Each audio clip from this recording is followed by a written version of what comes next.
Salut les tourteaux. Bon, ce soir, pas d'objet à proposer, mais juste une petite mise au point concernant l'iPhone 7. Tout de suite, la suprématie de l'iPhone va prendre le dessus, va tout révolutionner. Au travers de sa keynote, ils arrivent, ils nous en mettent plein la gueule, plein la tronche, avec pléthore de nouveautés et tout ça. Et à un moment donné, on oublie que les trois quarts des nouveautés existent déjà sur d'autres téléphones et même certaines choses encore qui existent depuis au moins 10 piges. Et on est ah c'est incroyable, iPhone, Apple, machin, tout ça, c'est bon quoi. Il faut se calmer. Attention, vous allez me dire ça y est, j'aime pas Apple, machin, tout ça. C'est pas le cas. J'ai des iPads à la maison, j'en suis très content. Mais par contre, avec leurs pubs et leurs bagou, ils arrivent à en faire tout de suite systématiquement des révolutions. C'est vrai qu'Apple est fort pour ça, mais quand même, je tiens à rétablir certaines vérités. J'ai vu la keynote, les gens étaient ébahis. Bon, les journalistes de presse, non, mais alors, je pense qu'il y a aussi, à la keynote sont invités pléthore de fanboys, et donc ça manque un peu d'objectivité. Donc on va faire le point sur les nouveautés qui ont été annoncées. Et moi, je veux aussi vous rétablir certaines vérités, parce que les nouveautés qui sont sur l'iPhone 7 ne sont pas forcément des nouveautés, qui sont des exclusivités, des innovations majeures. Voilà. Ok. Donc, on va commencer par l'étanchéité. Alors, l'étanchéité, il y a deux normes. Il y a l'IP67, l'IP68. Donc là, enfin, Apple annonce que son iPhone 7 va être IP67. Ça permet de maladroitement immerger votre téléphone pendant une heure à moins d'un mètre, pendant une demi-heure à moins d'un mètre. Bon, ben, c'est cool, il était temps. J'aurais tendance à dire il était temps parce que les Sony en ont fait leur fer de lance depuis 2013, donc ça fait 3 piges déjà. Le S5, le Galaxy Samsung, donc le S5 était IP68, donc c'était la norme au-dessus, où là vraiment il y a une étanchéité totale. Donc, je peux même aussi vous parler de mon Xperia Z5 qui est aussi IP68 et qui, j'ai vu des vidéos, il est carrément immergé dans du coca pendant 8 heures dans un congèle et il ressort comme neuf quoi. Donc voilà, IP67, eh ben, ils ont déjà 3 piges de retard. Bon bah c'est bien, il serait temps, j'aurais tendance à dire. Et en plus, petit bémol quand même, ils disent bien que si par malheur vous le retournez pour la garantie et qu'il a subi un dégât des eaux, ils vous ne le répareront pas, ils vous changeront pas pour ce type d'incident. Donc voilà, déjà premier point l'étanchéité, voilà, il faut arrêter quoi, IP67 machin, calmons-nous. Ensuite les haut-parleurs stéréo. Alors les haut-parleurs stéréo, c'est pareil, c'est pas une nouveauté, mais par exemple, vous voyez là. Moi, ça, c'est un téléphone, il a 3 piges. 2013, le HTC One M7. Et ben, il y a déjà les haut-parleurs stéréo. D'accord. Et mon Sony Z5, il y a déjà les haut-parleurs stéréo, il a 1 an. Et en plus, quelque part, mais on est loin de... Il faut savoir qu'il y a eu des téléphones Motorola en 2004 qui étaient déjà stéréo. Il y avait déjà des Sony en 2011 qui étaient déjà avec des haut-parleurs stéréo. Donc voilà. Une fois de plus, j'aurais tendance à dire, il était temps Apple, il était temps. Maintenant, on va parler un petit peu de la mémoire, parce que bah, la mémoire, on est toujours à se dire, encore l'an dernier, il y avait 15 Go de RAM sur le S6, pardon, il y avait 15 Go de RAM sur le 6S, c'était pas beaucoup, en même temps, iOS est super bien optimisé, donc à la limite, ça passe, mais on se dit, pourquoi c'est tellement facile de mettre 2 Go. Pourquoi ils ne le font pas? Bon, c'est toujours pour une histoire de place, etc. Mais à un moment donné, il faut arrêter de jouer dans la finesse. Je pense que plein de gens aimeraient bien, se diraient bien qu'il faut, à la limite, qu'ils fassent 1 mm de plus en largeur, qu'on y mette enfin 2 Go et qu'on y mette une batterie décente. Voilà, quoi, c'est bon, il faut arrêter avec les économies de place, l'ultra finesse.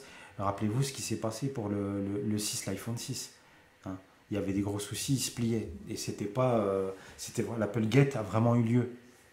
Il y a eu beaucoup de retours, ils ont voulu un peu le cacher, mais il y avait vraiment des iPhone 6 qui se pliaient, c'est pas des conneries. C'est pour ça que le 6S, après, il était ultra solide. Et là, ils avaient fait du super bon boulot.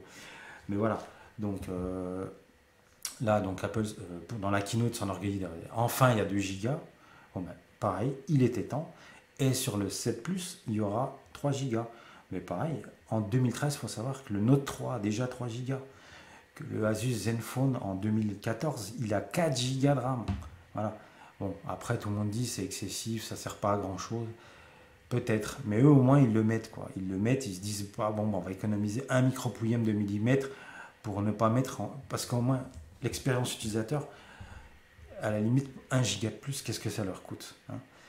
Et au moins l'expérience utilisateur est optimale. Donc voilà, ils sont à enfin 2 gigas, il était temps. Bon, les deux derniers points porteront sur l'appareil photo. Parce que j'ai le sentiment, franchement, tout ce qui était relatif à l'appareil photo qui a été présenté à la keynote a vraiment émerveillé plus d'un. Mais franchement, je suis encore très étonné parce que, bon, bah, une fois de plus, c'est pas une nouveauté. On va déjà commencer par parler le double capteur. Donc, bah, le double capteur, c'est loin d'être une nouveauté. Alors, effectivement, ils annoncent qu'ils arriveraient à faire un zoom optique grâce aux deux capteurs. Alors, le double capteur, sur les autres téléphones qui l'ont déjà, effectivement, c'est pas pour ce but-là. Mais ça existe déjà. Ça existe déjà depuis. Alors, vraiment bien optimisé, c'est Huawei avec le P9. Et il y avait le Honor 8 aussi qui l'a. Et il y a bien évidemment le LG G5. Voilà. Donc tout ça, c'est sorti cette année et un petit peu fin d'année dernière. Et j'en oublie un, c'est le Xiaomi Redmi Pro. Voilà. Alors, dernier point qui n'est pas non plus une nouveauté, c'est la focale, l'ouverture de l'appareil photo, donc qui est en fait de 1,8, et là ils annoncent qu'ils pourront faire des photos en milieu très sombre et tout. Bon, ils se démerdent déjà bien avec le 6S, hein, faut dire la vérité. Pourtant avec une ouverture de 2,2. Mais bon, bah là c'est 1,8, forcément ça risque d'être mieux. Ils ont fait un effort sur l'appareil photo, c'est indéniable, il n'y a pas photo, on le sait ça. Mais ça existait déjà. En 2015, le LG G4 le fait déjà, une focale 1,8. Et évidemment, toute la série des hauts de gamme de Samsung, donc S7, S7 Edge, Note 7, a une focale encore mieux de 1,7. Quoi.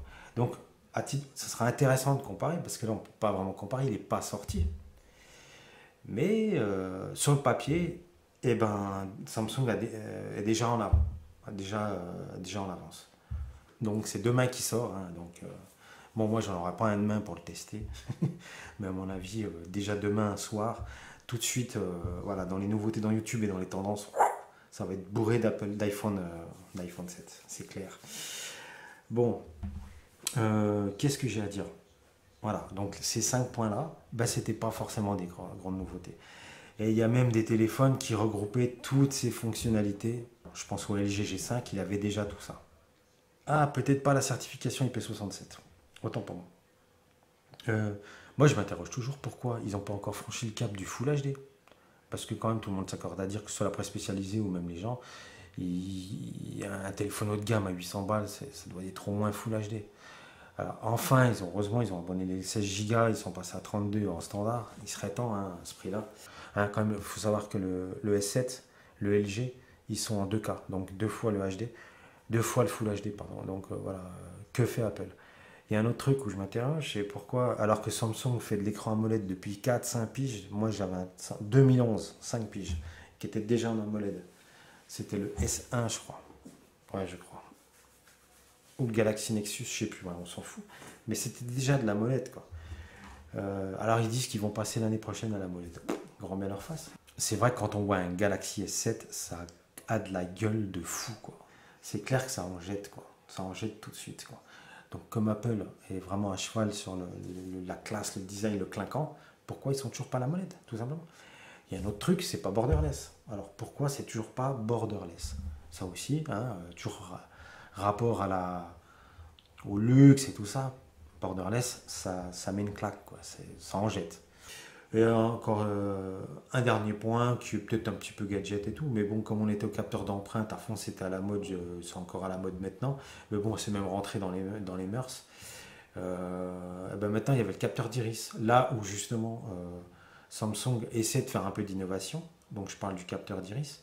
Sur le Note 7, je crois, qui vient de sortir, et ben Apple n'a toujours pas le capteur d'iris. Ouais, peut-être dans l'iPhone 8 ou le S7, je vais y arriver, le 7S, j'y arrive jamais. Hein. Voilà. Donc ça, c'est peut-être des manques. Voilà. Donc moi, je trouve de toute façon, d'une manière générale, Les constructeurs, ils n'arrivent plus à se renouveler, il n'y a plus de révolution. On arrive à une saturation, je trouve, du marché. Ça va être difficile. À part le projet ARA, donc, qui est en fait un projet de Google qui permettra de fabriquer son téléphone avec des composants comme un Lego. J'arrive pas à voir ce qui peut révolutionner sur le moyen terme. Je ne vois pas ce qui peut révolutionner, à part peut-être les futures batteries qui durent je ne sais plus combien de temps, 7-8 jours, je ne sais plus quelle techno c'est, mais j'avais vu ça. Je ne vois pas un vecteur d'innovation majeur dans les 2-3 années à venir, j'arrive pas à le voir. J'espère que le projet ARA va arriver. Ça permettra de relancer complètement l'idée qu'on a du téléphone. Et justement, ça permettra des horizons assez intéressantes. Mais sinon, pour le moment, je trouve vraiment qu'on arrive à saturation, quoi. Ben voilà, je vous ai tout dit. Je vous salue les tourteaux, bye bye. Et peut-être que la prochaine vidéo, malgré tout, ça sera un test de l'iPhone 7. Mais je croise les doigts parce que j'ai vraiment envie de le tester. Je l'aurai pas longtemps, mais je vous ferai peut-être un test express. Je ferai de mon mieux de toute façon, mais j'ai croisé les doigts pour l'avoir. Bye bye les tourteaux.